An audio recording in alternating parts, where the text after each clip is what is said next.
जय श्री ओम नमः सिद्धेभ्यः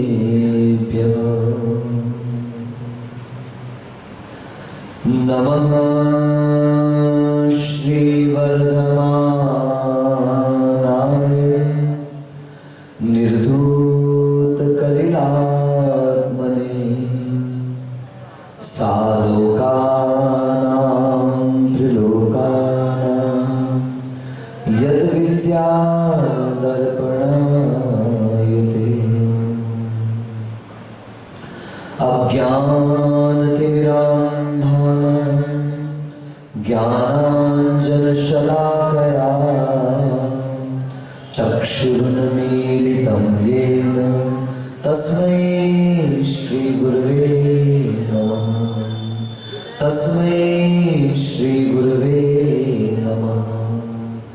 जिनके उर में कल कल बहती शुद्ध चेतना की धारा समतामय सम्यक्त्वमणि से जिनने निज को श्रृंगारा वचनों के मोती बरसाते अमर रहे चिंतन नागर मेरे उर में आराजो गुरुवर अभिनंदन सागर गुरुवर अभिनंदन सागर।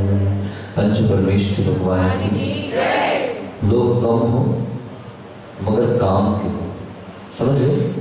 बोले पंच परमेश्वर भगवान की, मूल नायक श्री एक विराट वृषभनाथ भगवान की, देवपुरी एवं श्रवणोदय में विराजमान चैतन्य चमत्कारी चिंतामणि पार्श्वनाथ भगवान की, पूज्य आचार्य भगवंत श्री समंत भद्र महाराज की, चारित्र चक्रवर्ती गुरुवर आचार्य शांति सागर जी महाराज की, मम दीक्षा गुरुवर शिष्टम पट्टाचार्य समाधिस्थ आचार्य भगवान अभिनंदन सागर जी महाराज की, नगर गौरव राष्ट्र गौरव धर्मालंकार आचार्य श्री रेण सागर जी महाराज की, वर्तमान सप्तम आचार्य अनेकांत सागर जी महाराज की, समाधिस्थ आचार्य निजानंद सागर जी महाराज की, अहिंसा परमो धर्म की बोले आचार्य नमो सागर जी गुरुदेव की जय। बोले आचार्य संघ की जय। प्रभु के जिक्र से शुरू मेरी हर बात हो तो क्या बात हो, प्रभु के दर्शन से मेरे दिन की शुरुआत हो तो क्या बात हो, प्रभु के जिक्र से शुरू मेरी हर बात हो तो क्या बात हो, प्रभु के दर्शन से मेरे दिन की शुरुआत हो तो क्या बात हो, फर्क नहीं कि सारी दुनिया मेरे खिलाफ हो, फर्क नहीं कि सारी दुनिया मेरे खिलाफ हो, एक प्रभु मेरे साथ हो तो क्या बात है। हमने हर कार्य के पहले मंगलाचरण किया, हर ग्रंथ की शुरुआत में हर आचार्य ने मंगलाचरण को प्रस्तुत किया। वह इसी कारण से किया कि हमने अगर प्रभु का स्मरण कर लिया तो सारे अनिष्ट हमारे इष्ट में परिवर्तित हो जाएंगे। मैंने तो इतना भी गुरुमुख से सुना कि विहार करना हो मृत्यु योग चल रहा हो, विहार करना हो गलत योग चल रहे हो, सारे मुहूर्त खराब हो तो भी जिनेंद्र भगवान का दर्शन करके अपने कदम बढ़ा देना, सारा बुरा बुरा बन जाएगा। क्या बन जाएगा? बुरा भी बुरा बन जाएगा, कष्टप्रद भी मिष्टप्रद बन जाएगा। ये प्रभु के वचनों का असर हुआ करता है। विघ्नौघाः प्रलयन्ति शाकिनी भूतपन्नगाः विषम निर्विष्टाम याति स्तूयमानेति निश्चय। हे भगवान, आपकी स्तुति मात्र से विघ्नौघाः प्रलयन्ति, सारे विघ्नों का समूह नष्ट हो जाता है।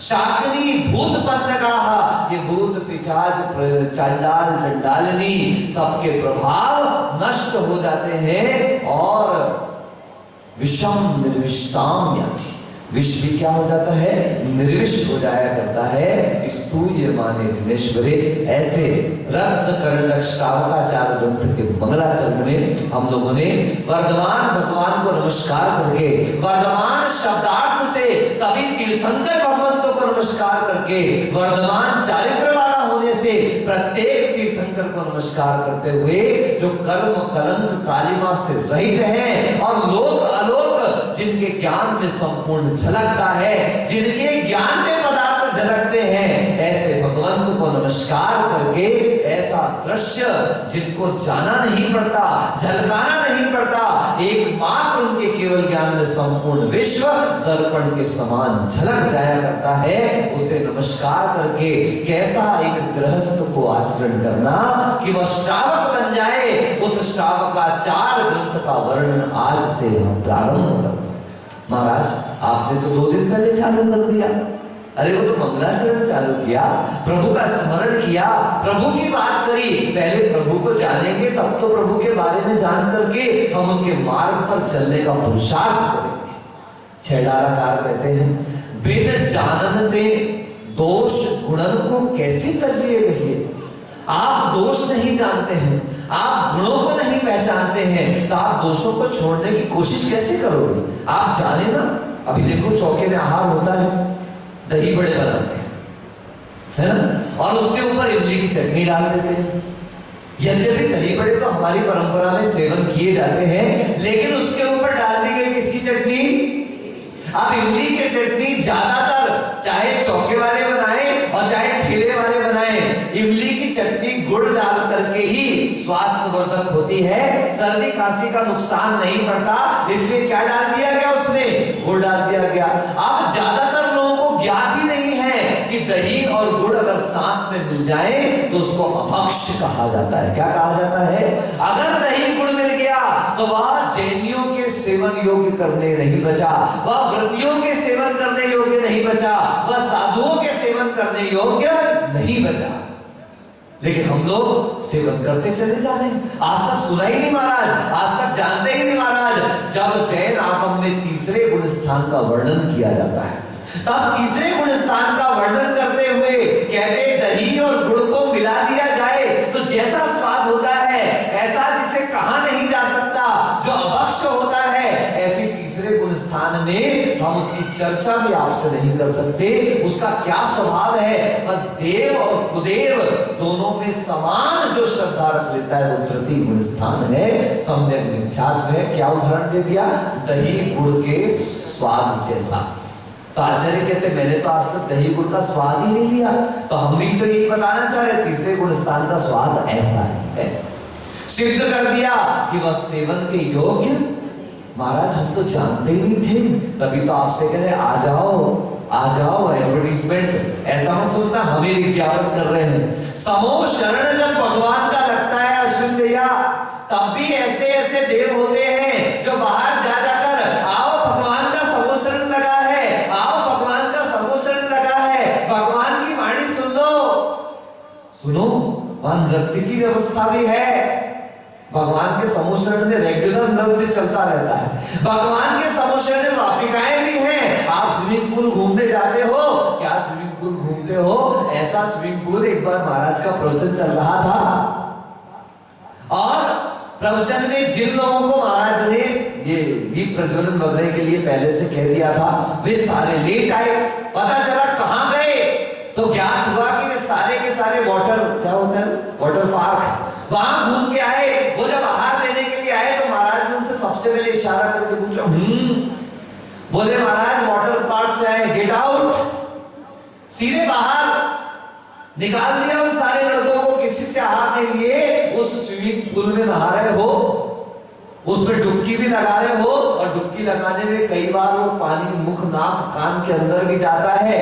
कभी विचार किया अगर किसी को थोड़ी थोड़ी आ रही होगी तो कोई बाहर जाने वाला, हमने तो बहुत नहाया, हमको सब पता है, प्रैक्टिकली है कि कोई बाहर। और ऐसे गंदे पानी में ना नदी में गंदगी नहीं हुई, क्योंकि नदी का पानी कैसा है, बहता हुआ जल है, इसलिए उसे शुद्ध नहीं कहा। लेकिन पूल में इकट्ठा हुआ पानी बड़े आनंद के साथ वही मुंह डाल करके मुंह में भर गया तो ऐसे मुंह से वही थूकते हैं, उसी थूके पानी में, मुंहते पानी में जा करके नहा करके हम तो बड़े स्टैंडर्ड वाले हैं, और उसके बाद इंस्टाग्राम पे स्टोरी भी डालेंगे, फेसबुक पे फोटो भी डालेंगे, और दुर्भाग्य देखो कि हमारी फोटो फेसबुक पे डाल दो तो फेसबुक आपको ब्लॉक कर देता है, और इनकी आधी आधी कपड़ों की फोटो डालो तो फेसबुक ब्लॉक। क्या गजब है, कैसा संसार तैयार किया है आपने। अजीब अजीब सा संसार है कि धर्म डालो तो ब्लॉक हो जाता है, और अधर्म डालो तो लाइक्स कितने आए, लाइक देखने के लिए बैठ जाते हैं। बंधु, आज हम वो सूत्र सुनने के लिए जा रहे हैं जो हमें अधर्म से धर्म की ओर ले जाता है, जो हमें अशांति से शांति की ओर ले जाता है, जो हमें अशुभ से शुभ की ओर ले जाता है, जो हमें नीच से उच्च स्थान की ओर लेके जाया करता है। ऐसा वह धर्म आज समंतभद्र महाराज अपनी दूसरी कारिका में संकल्प करने वाले हैं कि मैं उस धर्म का वर्णन करूंगा। आज लिखना मैं भूल गया किसी कारण से, पेन काम नहीं कर रही थी। मैं बोलूंगा उसको आप रिपीट करते जाइए। देशयामी समीचीनम। वैसे सबके पास मोबाइल होंगे और सभी के मोबाइल पर ऐप में रत्नकरण शाब्दाचार होगा, तो आप कोशिश करिए, अगर आपके होता होगा आप निकाल लिया करिए, ठीक है ना। देशयामी समीचीनम धर्मम कर्म निवर्हणम। धर्मम कर्म निवर्हणम संसार दुखतः सत्वान यो धर युत्तमे सुखे। आइए हाथ जोड़े, मैं पाठ करता हूं, आप श्रवण करें। देशयामी समीचीनम धर्मम कर्म निवर्हणम संसार दुखतः सत्वान यो धरत्युत्तमे सुखे। इतना सुंदर सूत्र है और जैन धर्म के विश्व व्यापकता को प्रस्तुत करने वाला है। तीसरी पंक्ति से मैं शुरुआत करता हूं। संसार दुखतः सत्वान। बोलो क्या लिखा? संसार में जितने भी दुखी प्राणी है, सत्वान मतलब प्राणी। आचार्य कौन से हैं? समंतभद्र महाराज। किस परंपरा के आचार्य हैं? दिगंबर परंपरा के। कौन से धर्म के आचार्य हैं? जैन धर्म के आचार्य। वो लिखते थे संसार दुखतः जैनान, यानी संसार में जितने दुखी जैन हैं उनको सुखी करने के लिए मैं उपदेश दे रहा हूं। लेकिन नहीं, समंतभद्र देव कहते हैं मैं कोई कुएं में रहने वाला नहीं हूं। तुमने चाहा नहीं, हालात बदल सकते थे। मेरे आंसू तेरी आंखों से निकल सकते थे। तुमने चाहा नहीं, हालात बदल सकते थे। तेरे आंसू मेरी आंखों से निकल सकते थे। तुम तो सिमटे रहे कुएं के पानी की तरह, दरिया बनते तो बहुत दूर निकल सकते थे। मेंढक कुएं में रहता है, उतना ही संसार है, उतना ही जीवन है, यही मेरा दायरा है, यही मेरी लिमिटेशन है, और उसी कुएं में पैदा होता है, उसी कुएं में मर जाता है। उसको पता ही नहीं कुएं के बाहर भी बहुत बड़ा जीवन है, कुएं के बाहर भी बहुत बड़ा संसार है। हमने भी ऐसा ही एक दायरा सेट करके रख लिया है। आचार्य भगवान कहते हैं मैं किसी दायरे में बनने वाला नहीं। एक होता है संजय भैया दायरा दिल। बोलो क्या हुआ? दायराए दिल। और एक होता है दरिया दिल। क्या होता है? दायरा दिल हर बात में लिमिट बना के रखी हुई है, हर बात में संकोच है, हर बात में सीमांकन है, हर बात में संकुचित मानसिकता है। और दायरा दिल की जगह दरिया दिल सबका स्वार्थ है। अनेकांत धर्म है। कल नहीं परसों आपसे कहा था ये ऐसा धर्म है जो किसी धर्म का निषेध नहीं करता। षड दर्शन है, चाहे बौद्ध हो, चाहे सांख्य हो, चाहे मीमांसक हो, हर दर्शन को कहता है वेलकम। क्या कहता है? आ जाओ। जब तुम सब मिलोगे तभी तो जैन धर्म का उद्भव होगा।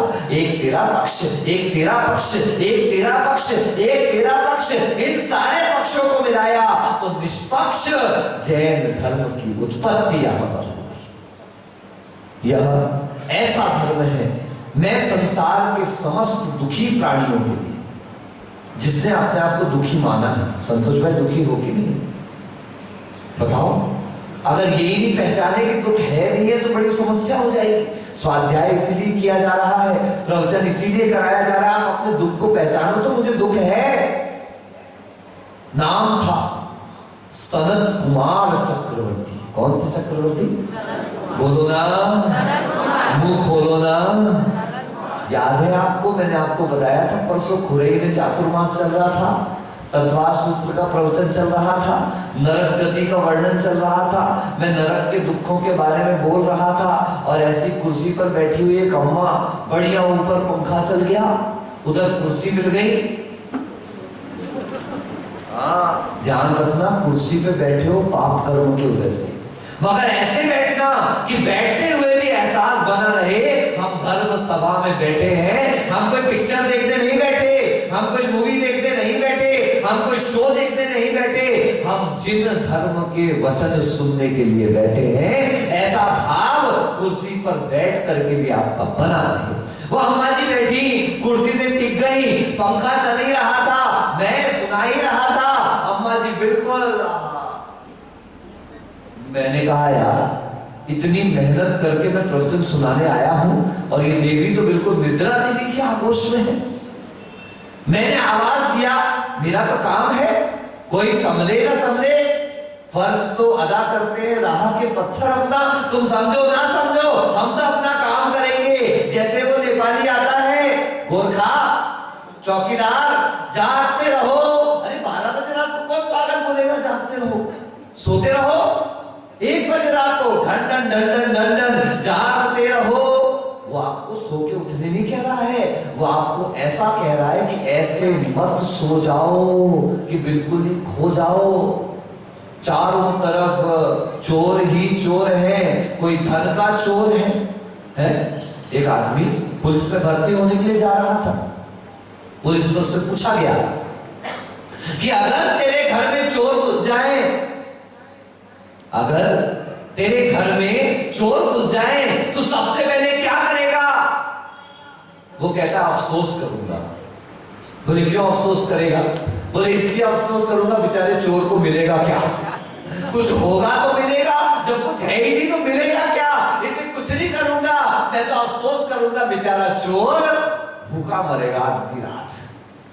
तो सनत कुमार चक्रवर्ती इतने सुंदर, इतने सुंदर, मैंने जब आचार्य श्री के मुख से इसे प्रवचन के रूप में सुना था, आचार्य महाराज ने उनके रूप का इतना सुंदर वर्णन किया था कि बाल जैसे कोई सर्प पेड़ों से लटक रहा हो, ऐसे सर्प की लटकती हुई देह यष्टि जैसे जिनके सुंदर सुंदर बाल, आंखें। स्त्रियों को कहा जाता है मृग नयनी, लेकिन ऐसा लगता था जैसे मृग जैसे उनके नयन हो, बिल्कुल बड़े बड़े काले काले सुंदर सुंदर नयन, माथा जैसे पर्वत के समान उन्नत हो, वृक्ष की लताओं जैसे उनके हाथ सुंदर सुंदर लटक रहे थे, और जैसे केले के पेड़ के खंभे हो इस प्रकार के उनके पेड़, ऐसे सुंदर सुराहीदार गर्दन, नासिका जैसे कोई पुष्प ही खुल गया हो। कौन सा पुष्प? चंपक का फूल, ऐसे चंपा के फूल होते हैं ना, इस प्रकार से नुकीली नाक उनकी दिखाई दे रही थी। कामदेव स्वयं सनत कुमार को देख करके बिल्कुल ऐसा आश्चर्यचकित हो जाता था। और ये चर्चा किसी शास्त्र में नहीं चली, ये चर्चा किसी धर्म सभा में नहीं चली, ये चर्चा चली देवों के बीच में कि धरती पर एक ऐसा सुंदर प्राणी है, इतना सर्वांग सुंदर है कि उसकी सुंदरता की तुलना किसी से नहीं की जा सकती। देव होते परीक्षा प्रधानी, ऐसा कैसे हो सकता है? एक देव ने कहा, दूसरे देव ने कहा मैं तो परीक्षा करूंगा, देखना चाहता हूं, और वो दोनों देव धरती पर उतर करके आ गए। जब धरती पर आए और आकर के उन्होंने उस चक्रवर्ती को देखा, वो स्नान कर रहे थे, मल्ल, वो कहते ना मल्ल जो योग वगैरह करते वो कर रहे थे, सारा शरीर पसीने से लथपथ, तेल लगा हुआ है पूरे शरीर में, और ऐसा करके स्नान करने के लिए गए। उन्होंने उनके रूप को नग्न अवस्था में देखा, इतना सुंदर रूप की आंखें फटी की फटी रह गई। वो देवता वहीं पर खड़े खड़े देखते रहे, और जब सनत कुमार वहां से निकले मिले तो हाथ जोड़ करके कहते धन्य हुए आपके इस कामदेव स्वरूप को देखकर। सनत कुमार चक्रवर्ती ने कहा महानुभाव आप हो कौन? बोले हम देव हैं, तुम्हारे रूप की प्रशंसा सुनी थी तो उस रूप को देखने के लिए धरती पर आए हैं। राजन जैसा देखा उससे भी कई गुना खूबसूरत हमने ये रूप को पाया। सनत कुमार को घमंड हो आया, सनत कुमार को अहंकार हो आया, मेरा रूप इतना सुंदर कि देवता देखने के लिए उतर के आए हैं। बोला आपके साथ ऐसा होता कि नहीं होता? जरा सा कोई आपको कहते क्या बात है आज तो बिल्कुल तुरंत आप थोड़ा थोड़ा सा शर्ट वर्ट सेट कर लेते, धोती दुपट्टे में तो बहुत अच्छे लग रहे हो वरुण, तुरंत वरुण थोड़ा सा और क्या है ये सब? अहंकार किसी ने प्रशंसा करी और अहंकार जागो। इसलिए हमारे गुरुदेव कहते थे कभी किसी साधु के प्रवचन की प्रशंसा मत करना। आप जिस चीज की प्रशंसा करोगे व्यक्ति उसी को सुधारने में लग जाएगा, व्यक्ति उसी को संभालने में लग जाएगा। तुमने प्रवचन की प्रशंसा करी, वो प्रवचन में लग जाएंगे। आप उनके चारित्र की प्रशंसा करो, आप उनकी चर्या की प्रशंसा करो, आप उनके आचरण की प्रशंसा करो। उन्हें कहो महाराज आप इतनी अच्छी सामायिक करते हैं, आप ऐसी सामायिक करते हैं तो मेरा भी मन हो जाता है कि मैं ध्यान करने बैठ जाऊं। अगर कभी ऐसे भी बैठा होगा आपको देख के तुरंत ऐसा हो जाएगा। हाँ मैं साधु को ठिकाने लगाने नहीं कह रहा हूं, लेकिन आपसे कह रहा हूं साधु दिन भर पुरुषार्थ करता है, साधु दिन भर मेहनत करता है और गलत प्रशंसाओं का मक्खन लगा करके आप उस साधु को उसके मार्ग से विचलित ना करें। इसलिए गुरुजी ने कहा था दीक्षा होने के कई वर्षों तक इन नए साधुओं को मंच नहीं देना चाहिए, ग्रंथ देना चाहिए। वो ग्रंथ पढ़े, साधना करें, आराधना करें। आपने मंच दिया, अब उनकी सामायिक में भी यही चलेगा। आज प्रवचन में क्या बोलना है? गुरुदेव ने हमको तो दीक्षा के साथ ही एक ही चीज सिखाई कि जब भी मंच पर बैठो अपने अनुभव से बोलना। किससे बोलना? अभ्यास करो, शास्त्राभ्यास करो, अपने आप आपके पास चीजें इकट्ठी होती चल जाएंगी। आपको किसी संग्रह की, किसी डायरी की, किसी मीटर की, किसी पैरामीटर की कोई आवश्यकता नहीं। सनत कुमार चक्रवर्ती को अहंकार हुआ, मैं इतना सुंदर, मैं इतना हैंडसम कि यहाँ देवता देखने आए हैं। वो तुरंत अहंकार में कहते हैं सुनो अभी तो तुमने देखा क्या है, ये तो न्यूड है, नग्न है, अभी तो कोई वस्त्र नहीं, अभी तो कोई आभूषण नहीं, अभी कोई श्रृंगार नहीं, आइए राजसभा में आपका स्वागत। वो पहुंचे और उधर राजसभा में जैसे उन देवों का आगमन हुआ, वो तो सोच रहे थे सनत कुमार चक्रवर्ती कि मेरी सुंदरता देख के तो चक्कर खा के गिर जाएंगे, लेकिन वो दोनों देव बड़े सामान्य रहे। सनत कुमार चक्रवर्ती बहुत देर तक इंतजार करते रहे, कुछ तो बोलेंगे, कुछ तो बोलेंगे, कुछ तो कहेंगे, कोई शब्द नहीं कहा। तब ये महाराज सनत कुमार पूछते हैं उन दोनों देवों से, कहिए कैसा लग रहा है मेरा रूप? अरे ये क्या? नहीं राजन अब वो बात, अरे अभी तो पागल हुए जा रहे थे, मेरे रूप की प्रशंसा करते नहीं करते थे, एक वस्त्र भी शरीर पर नहीं था, मैं पसीने से लथपथ था, तब तो तुम मेरे शरीर को सुंदर कह रहे थे और अब कह रहे हो वो बात नहीं। राजन हमने वो देख लिया जो कोई नहीं देख पाया। आपने ऐसा क्या देख लिया है? वे तुरंत थाली लेकर के आए, बोले चांदी की थाली मंगवाइए। चांदी की थाली मंगवाई, बिल्कुल पान खाए जा रहे थे वे चक्रवर्ती, लाल लाल कहते ना पान खाए सैया हमारे मखमल के कुर्ते पर, बोलो ना शीत लाल लाल, बिल्कुल ऐसा ही वे चक्रवर्ती के बिल्कुल लाल लाल होठ हो रहे थे पान के प्रभाव से। उन्होंने कहा थूक दीजिए इस थाली में।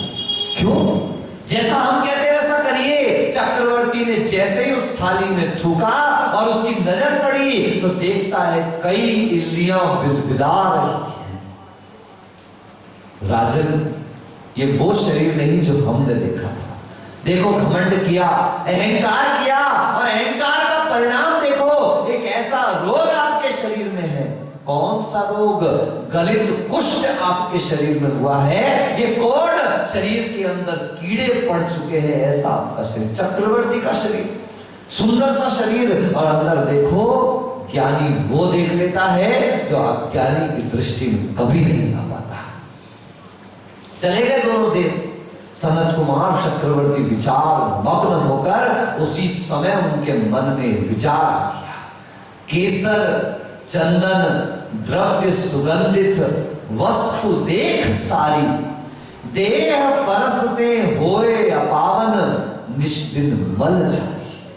कि ये कैसा शरीर है, मैंने परफ्यूम लगाया, मैंने डिओड्रेंट लगाया, मैंने साबुन लगाया, मैंने पाउडर लगाया, मैंने एक से एक द्रव्य लगाए और जो द्रव्य इस शरीर से स्पर्शित हुआ वो बदबूदार हो गया, वो गंदा हो गया, वो मन में बदल गया। जिसे आहा हा कहकर अरे गुलाब जामुन, और जैसे ही वो गुलाब जामुन मुंह में रखा, कुलदीप भाई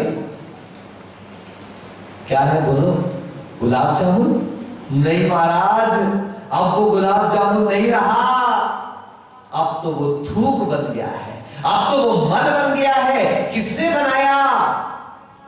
इस शरीर ने बनाया।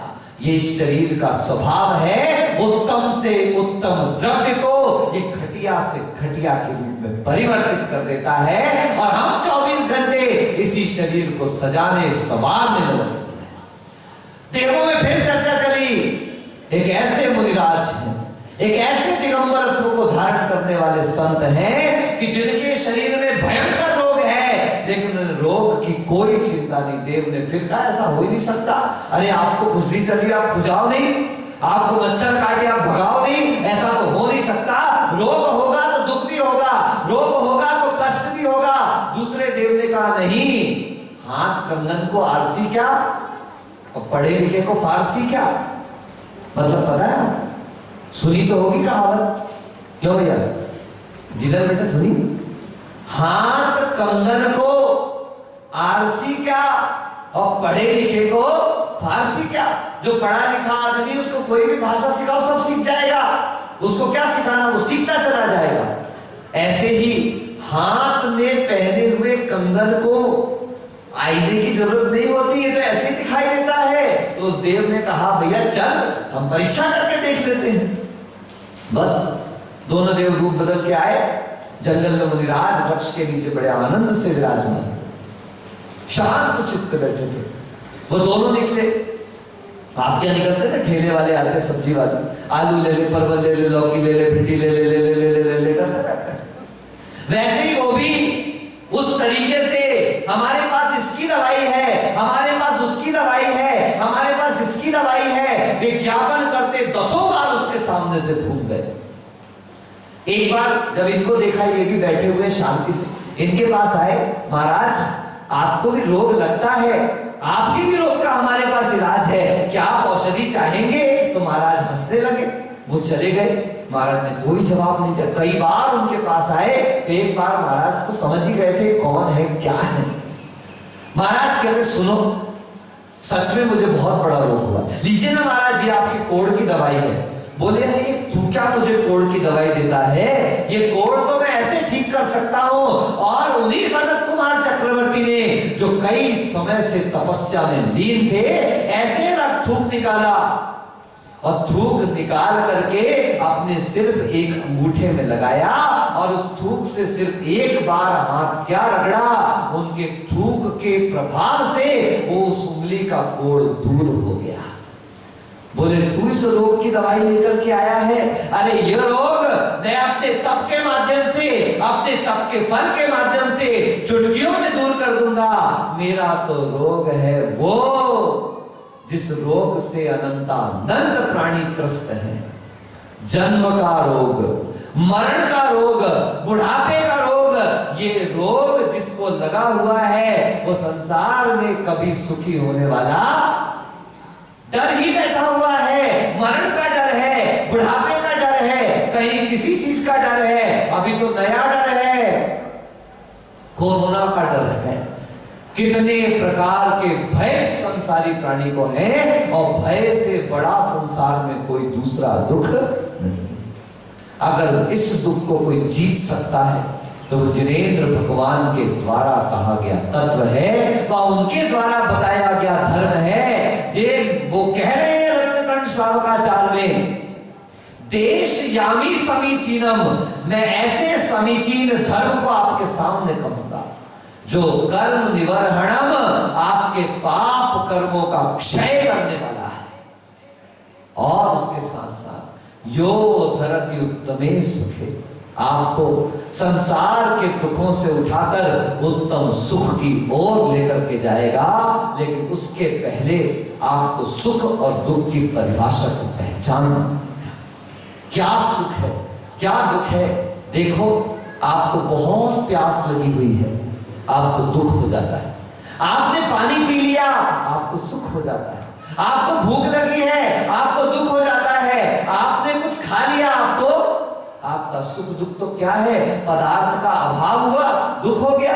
पदार्थ मिल गया, आपको सुख हो गया। और ऐसा सुख देखो जरा, घर पे लौट करके आए, गर्मी का समय था, अरे बेटा बहुत प्यास लगी होगी है ना, गर्मी इतनी है, ले रसना पी ले। क्या पी ले? बोलो मुंह से, 20 बार बुलवाऊंगा, 20 बार ऐसे ही बोलना। बोलो क्या पिलाया माँ ने? बेटा रसना पी ले। बेटे ने लिया, गट गट गट गट गट गट गट, 10 सेकंड में गिलास खाली। लगता है तुझे प्यास बहुत लगी है, ले बेटा 1 गिलास और ले ले। बेटा का क्या बात है, अम्मा मेहरबान, 1 गिलास में तो गालियां देती थी, आज दूसरा गिलास भी ले भैया। गट गट गट गट गट, ध्यान से सुनना नटवर भाई, गट गट कैसे होता है। तीसरा गिलास फिर ऑफर हो गया, बच्चे ने फिर मुंह से लगाया प्रसन्नता के साथ, गट गट गट गट। 10 सेकंड, 15 सेकंड, 25 सेकंड, माँ ने कहा 1 गिलास और पी ले बेटा। अरे यार क्या बात है, आज तो यही पिला पिला के, अरे बेटा आज मेरी बहुत मन अच्छा है, पी ले तू। बच्चे ने लिया गिलास, अभी तो ठीक था, अब गट, थोड़ा इधर उधर देखा, एक आध मैसेज देखा, गट, फिर एक आध मैसेज देखा, फिर गट। अब लगे उसको 1 मिनट 1 गिलास पीने में। ऐसे करके माँ ने 7-8 गिलास ठुसवा दिए। अब आखिरी एक और गिलास लेके खड़े, अरे अम्मा मर जाऊंगा मैं पी पी के। नहीं बेटा देखो पीना पड़ेगा, नहीं पियो तो महिलाओं का हथियार।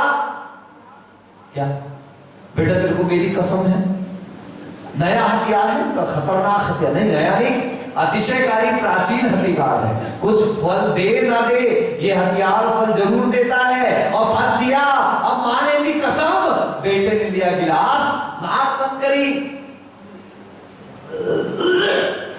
अरे ये क्या हुआ, अभी तो क्या आनंद से गट गट गट गट गट। माँ ने कहा बेटा ध्यान दिया तुमने कुछ? आपने ध्यान दिया कुछ? पहला गिलास गट गट गट गट गट, दूसरा गिलास गट गट गट गट, तीसरा गिलास गट गट गट, ऐसे 8वें गिलास में तो गट तो चढ़ गया। वो क्या क्या पिलाया माँ ने? जहर पिलाया क्या? बोलो भैया क्या पिलाया? ये फौजमल जी है, सफेद सफेद वाले, इनका नाम क्या? फौजमल जी है। ये वाइट वाइट वाले जो अंकल बैठे हैं, कनकमल जी। अच्छा इसलिए सोने जैसे चमक रहा है। कनकमल जी बताओ क्या था, जहर था कि रसना था? हैं? उधर क्या देख रहे हो आप? बताओ क्या था, जहर था कि रसना था? महाराज उसमें तो गिलास में क्या था? रसना।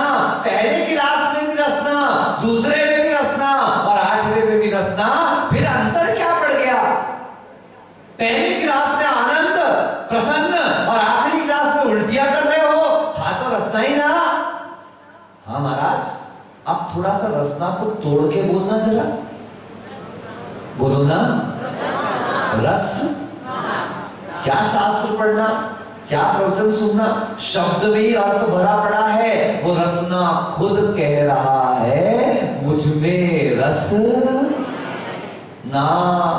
जब तक जरूरत थी तब तक रसना अमृत लग रहा था, और जैसे ही शरीर की जरूरत समाप्त, वो रसना कैसा लगने लगा?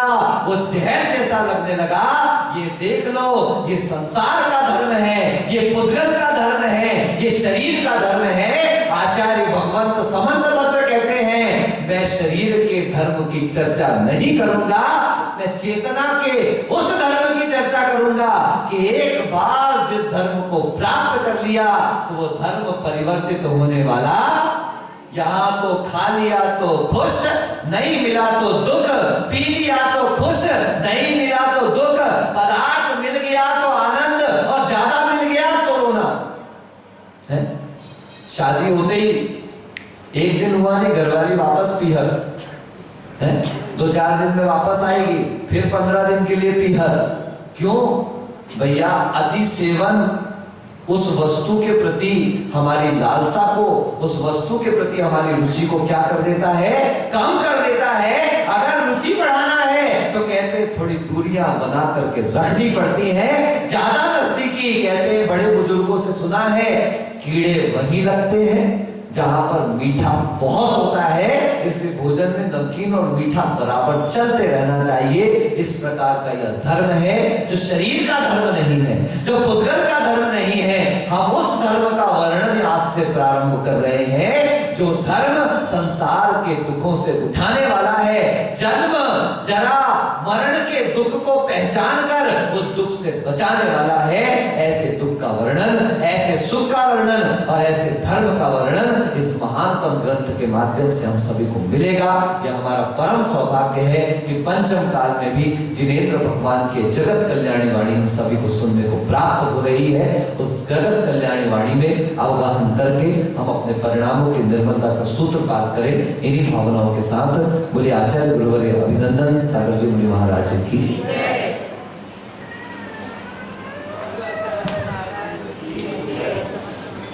चलिए जिनवाणी स्तुति करेंगे। हमारे बीच में हमारे बहुत अनन्य परतापुर से पधारे हमारे संजय भैया हैं। आइए, वो तो पीछे बैठ गए आकर के। आप तो